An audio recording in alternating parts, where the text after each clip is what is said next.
பொதுவா வெள்ளிக்கிழமை அப்படின்றது தெய்வ வழிபாட்டுக்கு உரிய நாளா சொல்லப்பட்டிருக்கு. அதிலும் குறிப்பா மகாலட்சுமி தாயார வழிபாடு செய்வதற்கு சிறப்பான கிழமையா இதுதான் இருக்கு. நமக்கு செல்வத்தை வாரி வழங்கக்கூடிய மகாலட்சுமியும் குபேரனும் நம்முடைய பூர்வ ஜென்ம கர்மாவினைக்கு ஏற்ப நமக்கு பலாபலன்களை கொடுக்குறாங்க.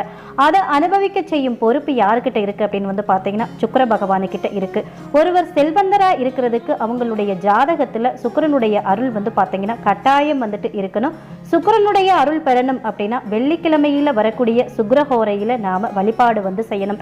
அந்த வழிபாட்டை நாம முறையா செய்தோம் அப்படின்னா நாம சுபகோக வாழ்க்கையை அனுபவிக்க முடியும். கடனில்லாத ஒரு வாழ்வு வாழ முடியும். அதை தான் இங்க நம்ம பார்க்க போறோம்.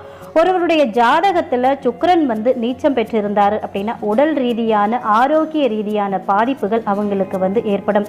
சொத்து சுகங்கள் அவங்களுக்கு எவ்வளவு இருந்தாலும் பார்த்தீங்கன்னா அது முழுமையா அவங்களால